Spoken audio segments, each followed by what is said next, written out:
रविंद्र जी क्या कुछ जवाब देंगे? पहले तो एक अनुरोध करेंगे कि जब भी बालकृष्ण जी हमारे साथ डिबेट में आए हैं तो बीच में हस्तक्षेप करते हैं। तो मैं चाहूंगा कि अपनी इस आदत को इस बार नहीं प्रकट करेंगे। तो मैं बताता हूँ जातिगत जनगणना के बारे में। पहली बात आपने पूछा तुष्टीकरण के बारे रविंद्र में। जी, आपने कहा अगर आप व्यक्तिगत किसी नेता के ऊपर आक्षेप नहीं करेंगे, मुद्दों पे बात करेंगे, तो निश्चित रूप से मैं आपको विश्वास दिलाता हूँ कि कोई मेरा हस्तक्षेप नहीं होगा। हम अभी कर लोग दिया आपने।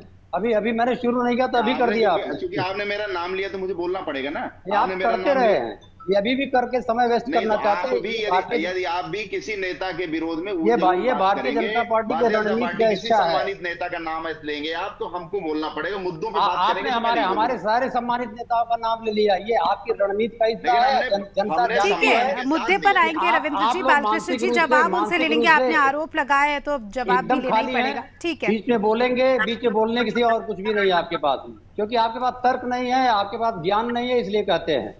अब आइए, तुष्टीकरण का आरोप लगाते हैं। भारतीय संविधान में तुष्टीकरण के लिए ना तो कोई धर्म अलग किया गया है, ना जातियां अलग की गई है। तुष्टीकरण कैसे करती है भारतीय जनता पार्टी? इनका प्रधानमंत्री कहता है मैं पिछड़ा हूं, इनका मुख्यमंत्री कहता है मैं क्षत्रिय हूं। इसको तुष्टीकरण कहते हैं। संविधान में इस प्रकार का कोई स्थान नहीं है। मुसलमान भी यहाँ का वोटर है, पिछड़े भी यहाँ के वोटर हैं, दलित भी वोटर हैं, अगड़े भी वोटर हैं, पिछड़े भी वोटर हैं, सभी लोग यहाँ के वोटर हैं। इस प्रकार का कोई व्यवस्था ही नहीं है। जो तुष्टीकरण जैसा शब्द लेके आए हैं, ये इनकी रची गई प्रोपोगंडा सेल का बात है। अब आते हैं जातीय जनगणना पे। सामाजिक न्याय के लिए जातीय जनगणना बहुत जरूरी है।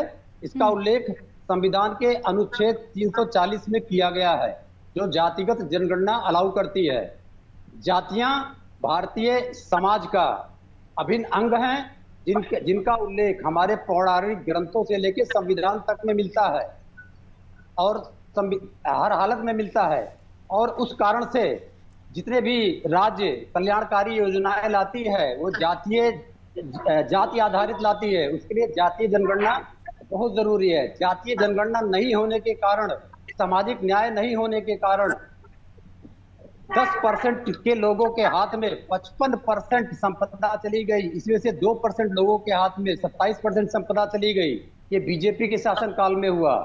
तो हम सामाजिक न्याय की बात करते रहे हैं, समाजवादी पार्टी सामाजिक न्याय की बात करती है।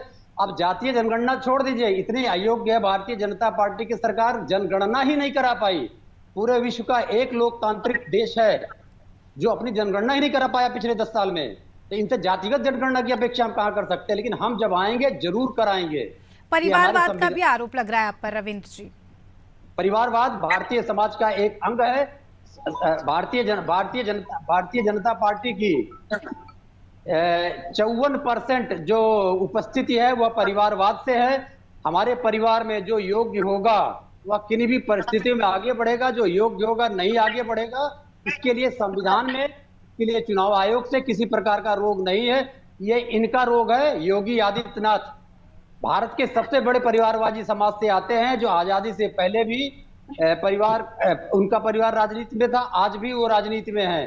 तो ये परिवारवाद अपने जेब में रख के घूमे। भारतीय जनता इससे विमुक्त नहीं हो सकती है, ना इनके प्रोपोगंडा में पड़ सकती है। जी धन्यवाद। रविंद्र जी, जातिगत जनगणना को लेकर कहा जा रहा है कि जिसकी जितनी संख्या भारी उसकी उतनी हिस्सेदारी। तो ऐसे में जिसका दबदबा ज्यादा रहेगा तो उसका यहाँ पर हम कह सकते हैं कि स्टैंड आउट भी ज्यादा रहेगा। ऐसे में निचली जाति के लोगों का तो फिर इसमें नुकसान ही है।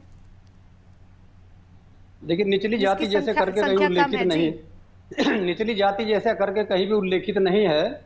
हमारे वहां जो उल्लेखित है अगड़ी जातियां, पिछड़ी जातियां, दलित, वनवासी करके। तो निचली जातियां कहने से अपमान निचले होता है। वर्ग की बात कर रही हूँ, ठीक है, मैं अपने शब्दों को थोड़ा सा चेंज कर देती हूँ।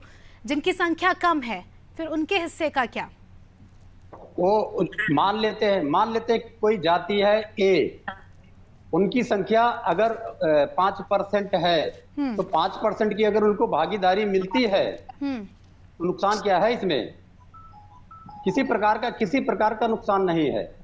क्योंकि आज तक जो जातियां, जो 10% लोग पूरे भारत की संपदा पे, पूरे भारत की व्यवस्था पे छाए हुए हैं, तो उनमें से ये 10% लोग अगर 10% में सीमित हो जाएंगे तो इससे देश का समुचित विकास होगा कि नहीं? मानव संसाधन भारत के पास उपलब्ध होंगे कि नहीं? आज तो आप मानव संसाधन को आगे बढ़ने ही नहीं दे रहे हैं। हमारी जो बौद्धिक इकाइयां हैं उनको आगे ही आने नहीं दे रहे हैं। सारे यूनिवर्सिटी, सारे विश्वविद्यालय में संघ के लोगों को घुसेड़ दिया जा रहा है जाति आधारित करके। हमारी एक प्रोफेसर थी रितु सिंह, दलित जाति से आती थी, जाति के नाते बाहर कर दिया। प्रोफेसर लक्ष्मण सिंह आते थे, उनको जाति के नाते बाहर कर दिया, वो भी प्रोफेसर थे। तो इस प्रकार की मानसिकता पे रोक लगेगा। ठीक है रविंद्र जी, आप बने रहिए, आपके साथ ही हमारे साथ